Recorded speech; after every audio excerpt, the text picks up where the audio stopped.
ባልደረባችን ተመስገን ሙልጌታ ይቀጥላል። አመሰግናለሁ። የመጀመሪያው ጥያቄ የሚሆነው ለኢዜማ ነው። የተቋማትን የኢኮኖሚ ፖሊሲ ነጻነት በማረጋገጥ የማክሮ ኢኮኖሚ መረጋጋት በገለልተኛነት እንዲመራ ለማድረግ የፓርቲያችሁ መዋቅራዊ ሪፎርም እቅድ ምንድነው? በተለይም ከብሔራዊ ባንክና ከፋይናንስ ሚኒስቴር ጋር በተያያዘ። ከብሔራዊ ባንክ ጋር የተያያዘው ያው እንደምታውቁት ብሔራዊ ባንክ የሚመራው በገዢ ፓርቲ ነው። በገዢ ፓርቲ ሹሞች የሚመራ ነው። በገዢ ፓርቲ ሹማምንት በሚመራበት ጊዜ የሚወስዳቸው የሞኔታሪ ፖሊሲዎች ፖለቲካሊ ሞቲቬትድ ይሆናሉ የሚል ጥርጣሬዎች አሉ። እነዚህ ጥርጣሬዎች የሚመጡት አንዳንድ ቅድምም ስንላቸው እንደነበሩት ያላስፈላጊ የገንዘብ ማተም ወይም ደግሞ መረጃዎችን በትክክል አለማውጣት፣ መረጃዎች በትክክል በማይወጡበት ሀገር በግምት ውስጥ እንድንኖር የሚያደርጉን ይሆናሉ ማለት ነው። ስለዚህ ይሄ ገለልተኛ ሆኖ መመራት አለበት፣ በባለሙያ መመራት አለበት ብለን እናምናለን።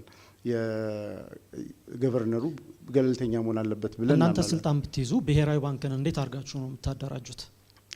አደረጃጀቱን በነገራችን ላይ ከመንግስት ነፃ ይሆናል ማለት አይደለም። ተጠሪነቱን ስለማን ታደርጋላችሁ? ተጠሪነቱ ለማንም ሊሆን ይችላል። ጠቅላይ ሚኒስትሩም ተጠሪ ሊሆን ይችላል። ከዛ የተለየ የተጠሪነት እንትን አናደርግም።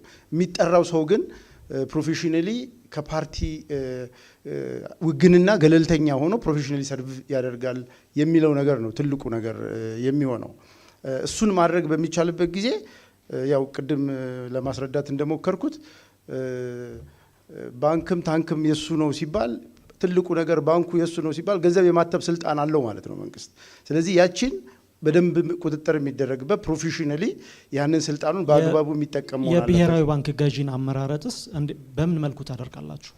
በሙያ ይሆናል። ሜሪት ቤዝድ ነው የሚሆነው። ያንን ጉዳይ አንደርስታንድ የሚያደርግና በዛ መሰረት የጂዲፒው ምን ያህል ፐርሰንት ብር ማተምና ኢኮኖሚ በትክክል የሚያሳልጥ ገንዘብ እዛ ውስጥ መግባት አለበት የሚለውን ነገር የሚወስን መሆን አለበት ነው እንጂ ደስ ሲለው ብር የሚበደርን መንግስት የእሱን ዕዳ ለመክፈል ገንዘብ የሚያትም እንዳይሆን ነው ዋናው ትልቁ ጥንቃቄ የሚፈልገው እንጂ መንግስት እኮ። ሰዓቶትን ጨርሰዋል። አመሰግናለሁ። የመጀመሪያው ዙር የመክፈቻ ንግግር በዚሁ ይጠናቀቃል። ሁለተኛው ምዕራፍ ላይ ነው የምንገኘው። እዚህ ይህን የክርክር መድረክ በአቅራቢነት የምንመራው የስራ ባልደረቦቼ አንዱዓለም መናን፣ ተመስገን ሙልጌታና እኔም ፍሬህይወት ሰፊው ነን። ከዚህ ሁለተኛው ምዕራፍ ላይ ደግሞ ለእናንተ ለፖለቲካ ፓርቲዎች ጥያቄዎችን እያሻገርን ምላሽ የምንቀበል ነው የሚሆነው። ጥያቄዎቻችን የሚሆነው ከማኒፌስቶአችሁ የተቀዱ እንዲሁም ደግሞ አሁን ካቀረባችኋቸው መረጃዎች ላይ ከሱ የተቀዱ ነው የሚሆኑት የኛ ጥያቄዎች ማለት ነው። ከኢዜማ ነው የምንጀምረው። ኢዜማ እንግዲህ ቀደም ሲል እንዳላችሁትም በተለይም የዋጋ ንረትን የገቢ ችግሮችን በሰፊው አንስታችሁታል። ፓርቲያችሁ የኢትዮጵያ ዜጎች ለማህበራዊ ፍትህ ፓርቲ ዝቅተኛና መካከለኛ ገቢ ያላቸውን የማህበረሰብ ክፍሎች ተጠቃሚ ለማድረግ ካለው አሁን ችግር ከመትኑት ለማሻገር ምንድነው በቀጣይ የያዛችሁት አቅጣጫ? እንዴትስ ነው የምትተገብሩት የሚለውን። እሺ፣ አመሰግናለሁ። የዝቅተኛና መካከለኛ ገቢ ያላቸው የህብረተሰብ ክፍሎችን እንዴት ነው የምትደጉሙት የሚለው ኢዜማ በድጎማ ስርዓቶች አይደለም የሚያምነው። ይሄንን ስርዓት ለማድረግ መጀመሪያ ትክክለኛ የችግሩ ምንጭ ምንድን ነው የሚለው ነው። አንደኛው ምርታማነታችን ዝቅተኛ ነው። ይህንን ምርታማነታችንን ማሳደግ ይገባል ብለን እናምናለን።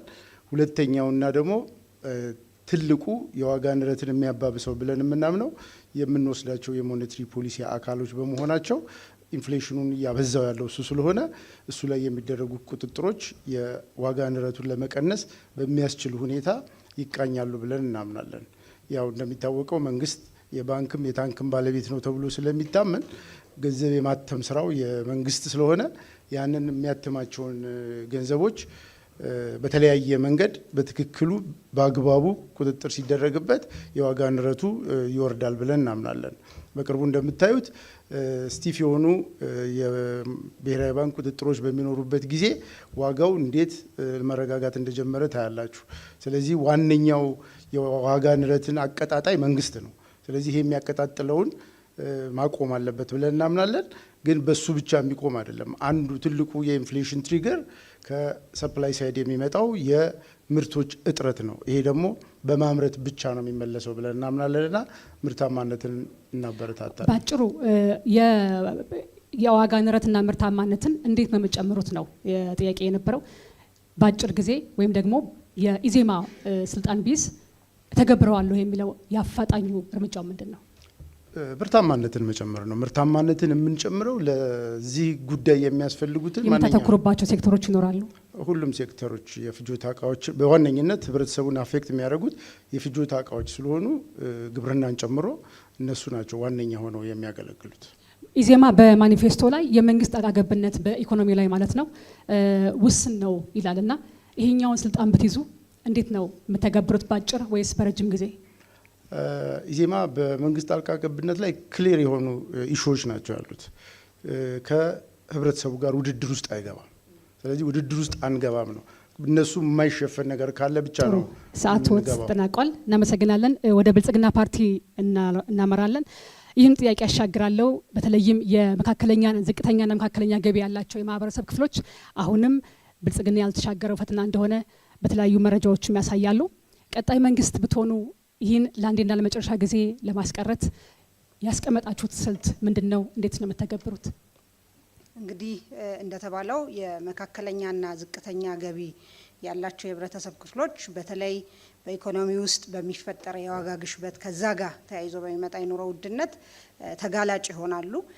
በዚህም ምክንያት የትኛውም ሀገር እንደሚያደርገው የመጀመሪያው የሚሆነው በኢኮኖሚ ውስጥ ንቁ ተሳታፊ መሆን የሚችሉበትን እድል መፍጠር ነው። ያም የስራ እድል ነው።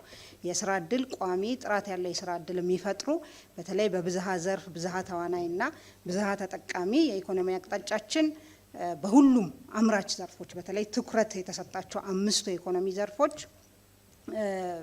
በቂ ስራ እድል መፈጠር እንዲችል ምርትና ምርታማነትን መጨመር ነው። ከዛ እንግዲህ በስራ እድል መጠቀም እንዲችል ደግሞ ትምህርት፣ ክህሎት የማሳደግ ስራ በትኩረት እየተሰራ ነው የሚገኘው። ይህንንም አጠናክሮ የሚቀጠል ይሆናል። በ5ቱ ሴክተሮች እኩል ነው ትኩረት የሚሰጠው? ይህን ችግር ለመሻገር ምንድን ናቸው? 5ቱ ሴክተሮች የመጀመሪያው ግብርና ነው። ግብርና የምግብ ዋስትናን ሉዓላዊነትን ለማረጋገጥ ትልቅ ሚና የሚጫወት ነው።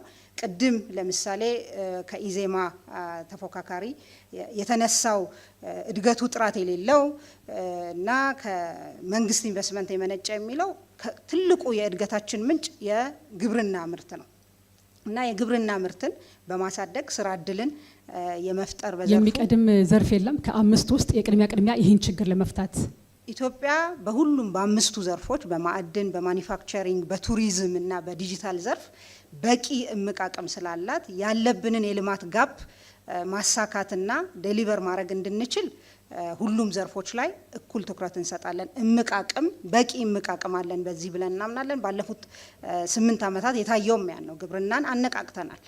ከ5ቱ ውጪ ለዚህ ችግር መፍትሄ ብላችሁ ያስቀመጣችሁት ዘርፍ የለም? ከ5ቱ ውጪ ደግሞ በየትኛውም ሀገር በኢኮኖሚ ውስጥ ንቁ ተሳታፊ ሆነው ሊጠቀሙ የማይችሉ ዜጎችን ድጎማ አስፈላጊ ነው። በዚህም ነው እንግዲህ ለአቅመ ደካማ ዜጎቻችን የቤት የደሞዝ ድጎማን ጨምሮ በርካታ የድጎማ ስራዎች የሚሰሩት ማለት ነው።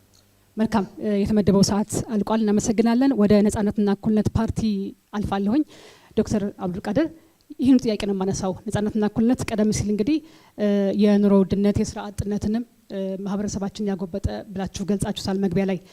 እናንተ መንግስት ብትሆኑ መካከለኛና ዝቅተኛ ኑሮ ደረጃ ያላቸውን የማህበረሰብ ክፍሎች እንዴት ነው ይህን ችግር ልትቀርፉ ያሰባችሁት? አመሰግናለሁ።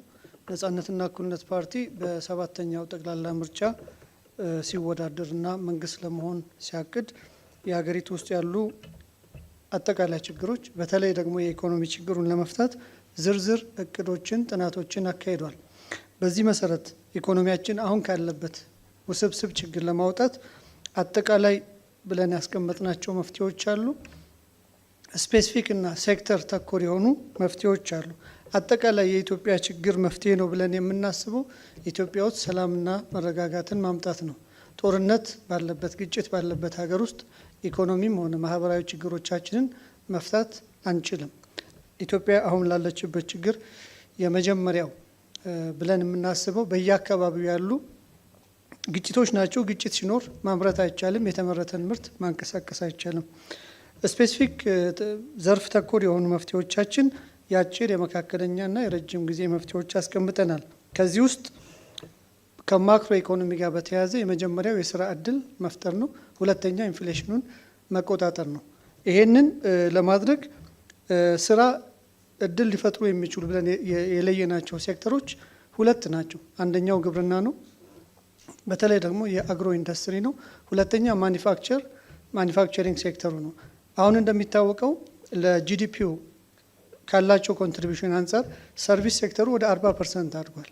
ያ ማለት ከግብርና ማኒፋክቸሪንግ ላይ ሳንሰራ ወደ ሰርቪስ ሴክተር ነው ሄድ ነውና ይሄ ጤናማ ያልሆነ እድገት እንዲስተካከል ለግብርናና ለማኒፋክቸሪንግ ልዩ ትኩረት በመስጠት ምርትና ምርታማነት ከፍ እንዲል እናደርጋለን።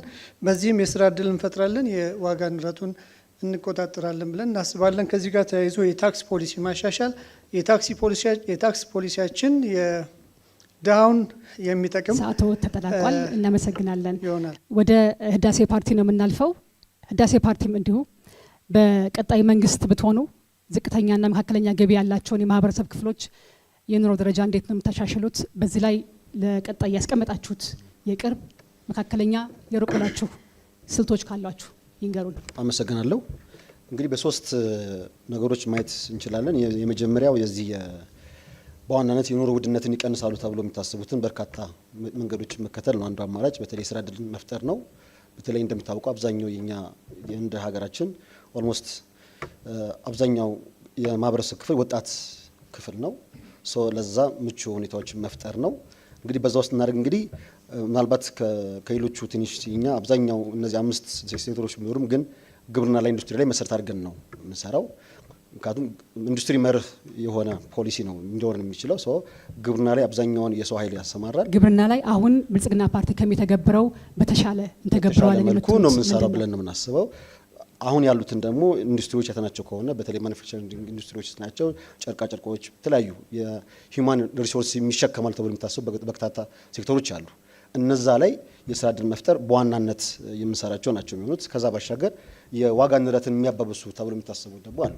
እነዛ ላይ ገደብ መስጠት ወይም የህግ ስርዓት ማበጀት፣ እሱ ብቻም አይደለም አሰራሮችን መንደፍ የመንግስት አካል ነው የሚሆነው። ያ በዛ ውስጥ እንግዲህ ብዙ ኮራፕሽኖች ይኖራሉ፣ የተለያዩ ለዋጋ ንረት መንስኤ የሚባሉት መንገዶች ይኖራሉ። እነዛን ነገሮች ኮንትሮል ማድረግ ነው። ከዛ ባሻገር ያው የኢንዱስትሪ ግብአቱ ላይ መዋቅራዊ ችግሮች እንዳሉ ስለምታነሱ እንዴት ነው የምታስተካክሉት? ይሄኛው አዎ በእኛም በፕሮግራማችን ላይ አንስተነዋል። አንዱ የኢንዱስትሪ ላይ ስናየው እንደዛ ነገሮች ዞሮ እኛ እንደ መንግስት ልናደርጋቸው የምንችላቸው ምንድናቸው? ህግና ስርዓቶች ማበጀት ነው። አሁን እያሉ ምንድነው ህጎች ይወጣሉ፣ ተግባራዊ ግን እየሆኑ አይደለም። የመንግስት ሚና የሚሆነው እንደ ግሉ ሴክተሮች ወይም እንደ ሌሎቹ አብሮ እኩል የበደግር ስራ ሳይሆን በዋናነት የህግ ስርዓትን ማበጀት፣ በተለይ የማክሮ ኢኮኖሚ ለማሳደግ የሚያስፈልጉ በርካታ ነገሮች ላይ እዛ ላይ ፎከስ አድርጎ መስራት አንዱና ወሳኙ ነገሮች ናቸው። ሌሎች ነገሮች እንደ ማዕድን፣ እንደ ባህል ቱሪዝም በኋላ ሊመጡ ናቸው። የግል ሴክተሩን ለማጠናከር በተለየ የምትተገብሩት ምንድን ነው?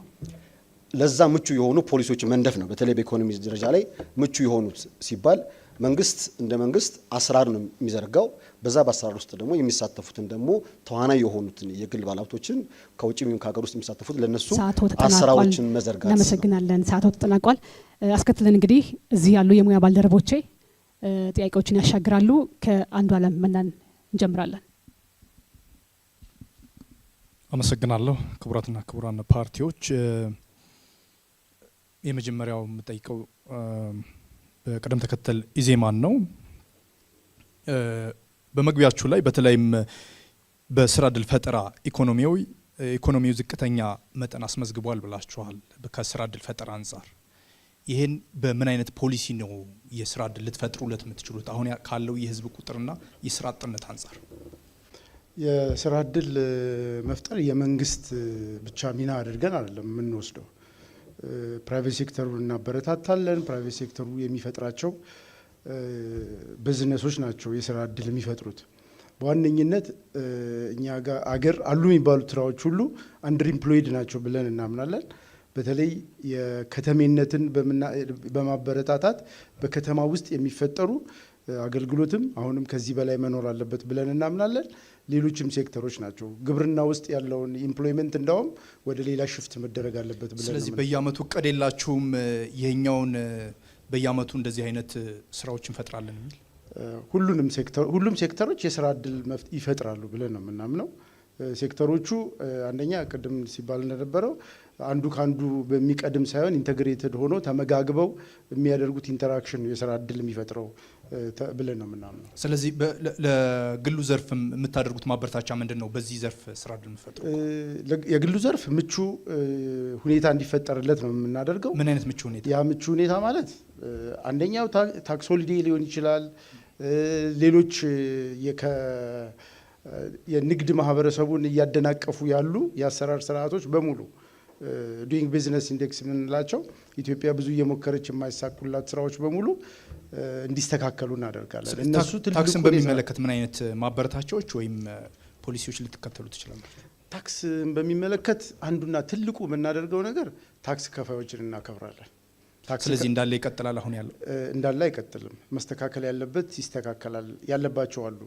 አሁን ቅድም መግቢያ ላይ እንደተናገር ነው ኢትዮጵያ ውስጥ ታክስ ለመክፈል የተመዘገቡ ሰዎች አቢዩዝ ይደረጋሉ። ታክስ የማይከፍሉ ደግሞ በጣም ብዙ አሉ። ይህንን በዲጂታል ሲስተም ተከትለን አብዛኛው ሰው ይብዛም ይነስ በታክስ ስርዓት ውስጥ ተሳታፊ እንዲሆን እናደርገዋለን። ስለዚህ በዋናነት የምትቀይሩት የታክስ ስርዓት የትኛው ነው? በዋነኝነት የምንቀይረው የታክስ ስርዓት ታክስ ከፋይን የሚያከብር አገልግሎት እንዲኖር እናደርጋለን። ከዛ በኋላ ግን የታክስ ምጣኔዎቹ ላይ ደግሞ ሁሉም ለምሳሌ ደሞዝተኞች ስለዚህ በአገልግሎት አሰጣጥ ብቻ በአገልግሎት አሰጣጥ በመቀየር ብቻ አሁን ያሉት መፍትሄ መስጠት ይቻላል ብቻ አይደለም፣ ምጣኔውን እንቀይራለን። ለምሳሌ ደሞዝተኛው አሁን የሚከፍለው ክፍያ የተጋነነ ነው ብለን እናምናለን። ፕራይቬት ሴክተሩን ብለውኝ ነበር። ፕራይቬት ሴክተሩ ታክስ ትቀንስለታለህ። ፕራይቬት ሴክተር ታክስ ትቀንስለት ማለት አመሰግናለሁ። ሰዓት ጨርሰናል። ቀጣይ ተረኛው የብልጽግና ነው። በተለይም ብልጽግና ፓርቲ በመግቢያው ላይ ባብራራው በአሁኑ ሰዓት 3.7 ሚሊዮን የስራ እድል ፈጥር ያለው ብሏል። እንግዲህ በተለይም በቅርብ ጊዜያት የተለያዩ ኢኮኖሚ ፖሊሲዎች ማድረጉን ገልጿል። ስለዚህ አሁን ያለው ደግሞ የኢትዮጵያ አመታዊ የህዝብ ቁጥር እድገት በ2.6 በመቶ ገደማ ይመጠናል። በአሁኑ በጠቅላላ ደግሞ ወደ 20 ሚሊዮን ገደማ ስራ አጣል። ስለዚህ ያሻሻላችኋቸው ፖሊሲዎች በበቂ የስራ እድል ፈጥረዋል? 3.7 ሚሊዮን ከኢትዮጵያ ህዝብ ስራ ፈላጊ አንጻር በቂ ነው ብላችሁ ታምናላችሁ? የስራ እድል እንግዲህ ያው ኢትዮጵያ ወጣት ሀገር ናት። በዚህም ምክንያት የቆየ የስራ አጥ የተጠራቀመ ችግር አለ። በየአመቱ ወደ ገበያ የሚገባው የስራ ፈላጊ አለ። ከህዝብ ቁጥራችን አኳያ እንደተባለው ነው። ለዚህም ነው እንግዲህ የኢኮኖሚ እድገት አቅጣጫችንን በብዝሃ ዘርፍ እናደርጋለን ስንል በአምስት ዘርፎች ግብርና ራሱ እንችሎ በግብርናው የእሴት ሰንሰለት ውስጥ ከግብአት አቅርቦት ጀምሮ በምርት ሂደቱም ምርቱን በመሸጥም በአግሮ ፕሮሰሲንግም ሰፊ የስራ እድል መፈጠር እንዲችል ያን ዘርፍ በሜካናይዜሽን በተለያዩ ኢንቨስትመንቶች በመደገፍ ያ ተደርጓል። አምራች ኢንዱስትሪውንም ብንመለከት አሁን እየተነቃቃ ያለበት መንገድ ይህንን ማድረግ የሚያስችል ነው። ማዕድን ዘርፉም ጭራሽ ካልነበረበት ተነስቶ ሰፊ የስራ እድል መፍጠር የቻለ ነው። ቱሪዝም የምናውቀው ነው። አዳዲስ የቱሪዝም ፕሮዳክቶችን ዓለም አቀፍ ኩነቶችን በማዘጋጀት አሁን ያለው የጠቅላላ የስራ አጥ ቁጥር ምን ያክል ነው? የስራ አጥ ቁጥር ቅድም የጠቀስከው ነው። በቅርብ የተሰሩ ጥናቶች የሚያወጡት ቁጥር እንዳለ ሆኖ የስራ አጥ ቁጥር እንግዲህ በከተማ ከፍ ይላል፣ በገጠር መጠነኛ ነው። ግን ሰፊ የስራ አጥ ቁጥር አለ። በቅርብ ኢንዲፔንደንት ተቋም ያጠናውን ጥናት የሚያወጣ ይሆናል። ያንን ግን የስራ አጥ ቁጥር የተጠራቀመም ይሁን በየአመቱ ወደ ስራ ገበያ የሚገቡ ስለዚህ ቢጠራቀም መጠራቀም አለመጠራቀሙ ላይ ሳይሆን በዋናነት አመታዊ የኢትዮጵያ ህዝብ እድገትና የስራ ፈላጊ ቁጥር አለ። ስለዚህ እሱን የሚመጥን የስራ እድል እየፈጠረ ነው ብላችሁ ታምናላችሁ ወይ? በትክክል በከተሜነት እየሰራን ባለነው ስራ ወጣቶች ራሳቸው ስራ ፈጣሪ ሆነው እንዲሰሩ እያደረግን ነው። በየዘርፉ እየተፈጠሩ ያሉ ተጨማሪ እድገቶች ኤክስፖርት እኮ እስካሁን ግን 3.7 ሚሊዮን የስራ እድል ብቻ ነው። በጣም ትልቅ ቁጥር ነው። 3.7 ስራዬ ተብሎ ስለተሰራ የመጣ ቁጥር ነው 3.7 እና በየዘርፉ ብዝሃ ዘርፍ ነው ስንል ያን የስራ አጥ ቁጥር ታሳቢ ያደረገ ስራ መስራት ስለነበረብን ነው። በየዘርፉ እየሰራን ያለነው ስራ ለግሉ ዘርፍ ስራ ፈጣሪ እንዲሆን ሁኔታዎችን ከማመቻቸት ጀምሮ ሰፊ ስራ ተሰርቷል። በከተማ ልማታችን በኮሪደር ልማት ብቻ በመቶ ሺዎች የሚቆጠሩ ስራዎች ተፈጥረዋል ማለት ነው። አመሰግናለሁ። እሺ፣ በቀጣይ ነጻነትና እኩልነት ፓርቲ ነው። እንግዲህ በስራ እጦት ምክንያት በተለይም ብዙ ሰዎች ተፈናቅለዋል፣ ተሰደዋል ብላችኋል በመግቢያችሁ ላይ። በአሁኑ ሰዓት በገጠር የሚሆን በከተማ ያለው የስራ እድል ፈላጊ ቁጥርን ሊሸፍን የሚችል ምን አይነት የፖሊሲ አማራጮችና የመፍትሄ አቅጣጫዎች ነው የምትከተሉት? አመሰግናለሁ። በመግቢያችን ላይ ለመጥቀስ እንደሞከር ነው ኢትዮጵያ ውስጥ ያሉት ሁለት መሰረታዊ የኢኮኖሚ ችግሮች ስራ አጥነትና የዋጋ ንረት ነው ብለን አስቀምጠናል። ሌሎች ችግሮች አሉ፣ የውጭ ምንዛሬ እጥረት፣ የንግድ ዴፊሲት ወዘተ። ግን ትኩረት አድርገን የምንሰራው እንደ ነጻነትና እኩልነት ፓርቲ የዋጋ ንረትን ማረጋጋትና የስራ እድል መፍጠር ነው። የስራ እድልን ለመፍጠር ያሉን ስትራቴጂዎች አንደኛው እና መሰረታዊው ከመንግስት በበለጠ የግሉ ዘርፍ የስራ እድል እንዲፈጥር ማበረታቻዎችን መስጠት ነው።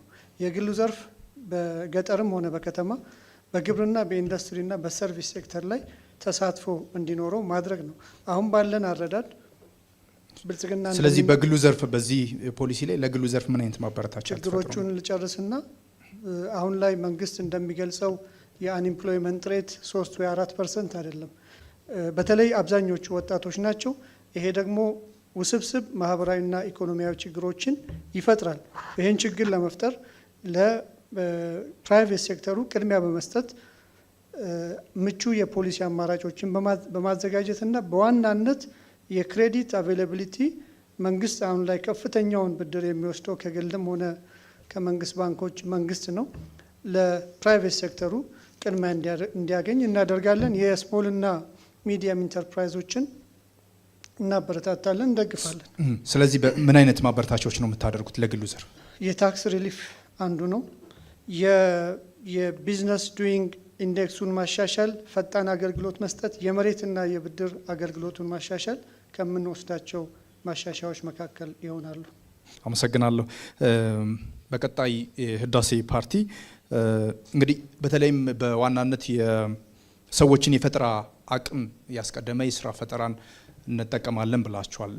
ከዚህ ባለፈ ልትጠቀሙትና የኢትዮጵያን የስራ ፈላጊ አቅምና የስራ መፍጠር ሁኔታ የህዝብ ቁጥር ያመጣጠነ ምን አይነት ፖሊሲ ልትከተሉ አቅዳችኋል? እንግዲህ በመግቢያችን ላይ እንዳልነው አንደኛው የስራ እድል ፈጠራዎችን ማበረታት ነው። ሁለተኛው በዚህ በፈጠራ ውስጥ ያሉትን በተለይ ከሌሎች ሀገራዊ ተሞክሮች ጋር ብንወስድም የባንክ ስርዓቱን በተለይ ለብድር ምቹ ማድረግ ነው አንዱ ነገር። በተለይ ወጣቶች ናቸው በዚህ በፈጠራ እድል የሚገቡት ተብሎ ይታሰባሉ። በዛ ውስጥ ደግሞ ያሉትን ደግሞ የፊዚካል ፖሊሲዎቻቸውን ማሻሻል አንዱ ነው። የብድር ስርዓቱን ማመቻቸት ለወጣት ሊሆን ይችላል። ሁለተኛው የግል ሴክተሩን ማበረታትና በተለይ ወደዚህ የሚገቡትን ባለሀብቶች የውጭውንም የሀገር ውስጥንም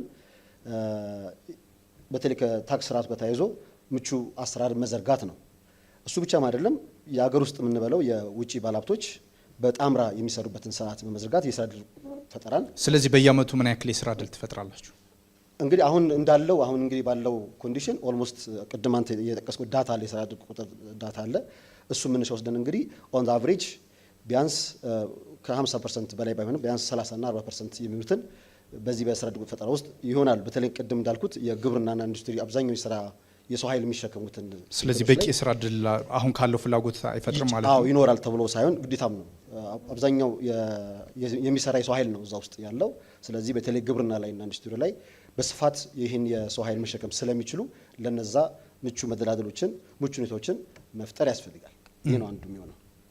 ስለዚህ በአጭሩ የእናንተ ፖሊሲ አሁን ያለውን ችግር ከማቃለል አንጻር ምን አይነት መፍትሄ ያመጣል? በአጭሩ ያስቀምጡልኝ።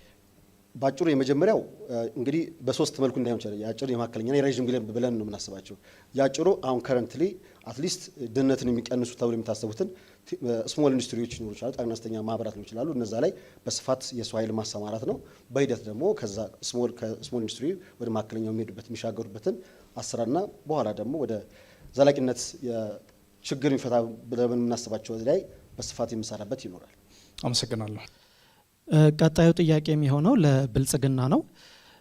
እንደ ሀገር ያለው የተቋማት የኢኮኖሚ ፖሊሲ ነጻነት እስከምን ድረስ ነው? ብሔራዊ ባንክና ገንዘብ ሚኒስቴርን ጨምሮ። ይህን ጥያቄ ማነሳው ለምንድን ነው?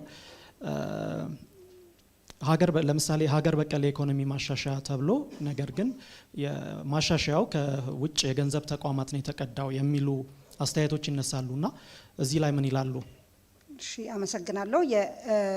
ወሳኝ የሆኑ ተቋማት አገርን የሚያስቀጥሉ ነጻነት በጣም ጠቃሚ እንደሆነ አስፈላጊ እንደሆነ ብልጽግና የሚያምን በመሆኑ አሰራራቸውን በማሻሻል አንድ አመራር የፓርቲ አመራር እና አለመሆን ብቻ ሳይሆን ተቋማት ነጻነታቸውን የሚያረጋግጠው የሚሰጣቸው ስልጣናቸውን ለመተግበር የሚያደርጉት አሰራር የሚያስቀምጡት አሰራር ነው። ለምሳሌ የሀገር በቀል ኢኮኖሚ ማሻሻያን ብንወስድ ከሌሎች ተቋማት ጫና የሚደረግበት የሚለው ያ ሪፎርም የሚፈልገውን ፋይናንስ ለማግኘት ሲባል ሪፎርም ፋይናንስ ይፈልጋል። ያን ለማግኘት ሲባል ሪፎርሙን ከተቀረጸ በኋላ ፋይናንስ የማፈላለግ ስራ በሚደረግ ጊዜ ውስጥ ዓለም አቀፍ ተቋማት ማማከር፣ ከዓለም አቀፍ ተቋማት ሪፎርማችንን ሸጠን ያገኘነው ሀብት አለ፣ ይልቁንም ሪፎርሙ እነዚህ የሚባሉ ተቋማት የሚታሙበት አይነት የማክሮ ጉዳይ ብቻ የያዘ ሳይሆን የዘርፎችን ምርትና ምርታማነት ተወዳዳሪነትን ለማሳደግ ያለመ በመሆኑ በፍጹም ከነዚህ አሁን ባለው አሰራር ወር አደረጃጀት የገዢው ወር ብሔራዊ ባንክ በራሱ በነጻነት መወሰን ይችላል አንዳንድ ነገሮች ላይ ወይ ደግሞ ተቃዋሚ ነጻነት በደንብ ነው መወሰን የሚችለው። በደንብ ነው መወሰን የሚችለው ገዢውም የብልጽግና ፓርቲ አባል እስከ መሆናቸው ድረስ ማለት ነው። እስከ መሆናቸው ድረስ አሰራሩን ላስረዳ። ወንድሜ ከኢዜማ ለምሳሌ ነፃ የሆነ የገንዘብ ፖሊሲ አስተዳደር ብሏል። የገንዘብ ፖሊሲያችን የገንዘብ ፖሊሲ ኮሚቴ አለ። በዛ ውስጥ ነፃ የሆኑ ኤክስፐርቶች አሉበት፣ ከሌላ ጋር የመጡ ከትምህርት ተቋማት እንደዚሁም ከሌሎች መሰል ተቋማት ነፃ ከሆኑ መጥተው በኮሚቴ ውስጥ የሚያገለግሉ በጥናትና በእውቀት ላይ የተመሰረተ የፖሊሲ ሪኮሜንዴሽን እየሰጡ ያ ፖሊሲ ሪኮሜንዴሽን ነው የሚተገበረው ማለት ነው። ከዛ ባሻገር ግን ገንዘብ ማተም የሚለው እንዲሁ ለመናገር አክል ብልጽግና 2 ዓመት እየሆነው ነው። አንድም ብር ከብሔራዊ ባንክ ቀጥታ ሳይበደር አንድም ብር ሳይታተም ልማትን ማሳካት ሲችል። አመሰግናለሁ። ቀጣዩ ጥያቄ የማቀርበው ለነጻነትና እኩልነት ፓርቲ ነው። አንደኛው የኢኮኖሚ ማሻሻያ ስልታችሁ ፍትሐዊና ግልጽ የሆነ የግብር ስርዓት መዘርጋት ነው። በእናንተ ፓርቲ እይታ አሁን ያለው የግብር ስርዓት ችግሮች ምንድን ናቸው? አመሰግናለሁ። መሰረታዊ የግብር ስርዓቱ ችግር ብለን የለየናቸው የተወሰኑትን ለመግለጽ፣ አንደኛ የግልጸኝነት ችግር አለበት። አሁን ላይ አንድ ግብር ከፋይ ምን አይነት ግብር መቼና እንዴት መክፈል እንዳለበት አያውቅም። ቬሪ ኮምፕሌክስ። ይሄ ሁኔታ ለኮረፕሽን ከፍተኛ በር ይከፍታል። አሁን ላይ ከሚሰበሰበው ግብር ውስጥ በእኛ ግምገማ አብዛኛው ግብር ለሀገርና ለመንግስት ሳይሆን በግለሰቦች ኪስና በኮረፕሽን ላይ የሚሆን ነው። እናንተ ስልጣን ብትይዙ ችግሮቹን እንዴት ትፈቷቸዋላችሁ? የግብር ማሻሻያችን በዋናነት ዝቅተኛ ገቢ ያለውን ማህበረሰብ የሚረዳ አፕሮች ወይም ፍልስፍና ነው የምንከተለው። ከፍተኛውን የሀብት ወይም ገቢ የሚሰበስበው ነጻነትና እኩልነት ፓርቲ ከፍተኛ ሀብት ካላቸው የህብረተሰብ ክፍል ግብር በመሰብሰብ ዝቅተኛ ገቢ ያለውን የማህበረሰብ ክፍል ተጠቃሚ እንዲያደርግ መሰረተ ልማቶችን በተለይ ማህበራዊ እና ኢኮኖሚያዊ መሰረተ ልማቶችን በመዘርጋት የሀብት ክፍፍሉ ፍትሐዊ እንዲሆን የሚያደርግ የታክስ ስርዓት ተግባራዊ እናደርጋለን። አመሰግናለሁ። ቀጣዩ ጥያቄ የሚሆነው ለህዳሴ ፓርቲ ነው። አንደኛው የኢትዮጵያ የማክሮ ኢኮኖሚ አሁናዊ ችግር የብር የመግዛት አቅም ከጊዜ ወደ ጊዜ ማሽቆልቆል ነው። ለዚህ ህዳሴ ፓርቲ ምን አይነት መፍትሄ አለው? ሁለት ናቸው እንዳልከው፣ ሌሎችም አንተ ያላነሳቸው ነገሮች ዞሮ ዞሮ የብር የመግዛት ወይ ኢንፍሌሽን ብለን የምንጠራቸው ነገሮችን በተለያየ መልኩ ማየት ይቻላል። የመጀመሪያው እነዚህ የፋይናንስ ፖሊሲዎችን ማሻል ነው። ስፔሻሊ የፊዚካል ፖሊሲና ሞኔታሪንግ ፖሊሲዎቹ በደንብ አድሬስ የሆኑ አይመስለኝም። በተለይ እንደኛ ሞኔታሪንግ ፖሊሲው ለብቻው ራሱን ችሎ የሚሄድበት አሰራር ነው የሚዘረጋው። ያ ማለት ሙሉ ለሙሉ ከመንግስት ራሱን ችሎ ነፃ የሚሆንበት ከብልጽግናም ከኢዜማ ትንሽ እኛ ለየት የሚያደርገው ምንድነው የሞኔታሪንግ ፖሊሲው ገለልተኛ አካል በሆኑ በቦርድ የሚመራበት ይሆናል። ያ ማለት ራሱን ችሎ የሚሄድ የፋይናንስ ሲስተም ውስጥ ይገባል። ዌራስ ፊስካል ፖሊሲ የሚመራው የመንግስት አካል ግን ታክስ የመሰብሰብ ሌሎች ነገሮችን መሰረታዊ የሚባሉትን ነገሮች ላይ የሚያተኩረው ዌራስ ግን የመኒ በተለይ የብር የማተሙ ነገር ላይ አንዱ የመግዛት አቅምን እንደዚህ እያዳከመ ያለውም የዚህ የሞኔታሪንግ ፖሊሲው በስርዓትና በአግባቡ እየተገበረ ስላልሆነ ነው። እዛ ላይ አሰራር መዘርጋት ያስፈልጋል። ስለዚህ በገለልተኛ በሆኑ አካሎች የሚመራበትን አሰራር መሄድ ነው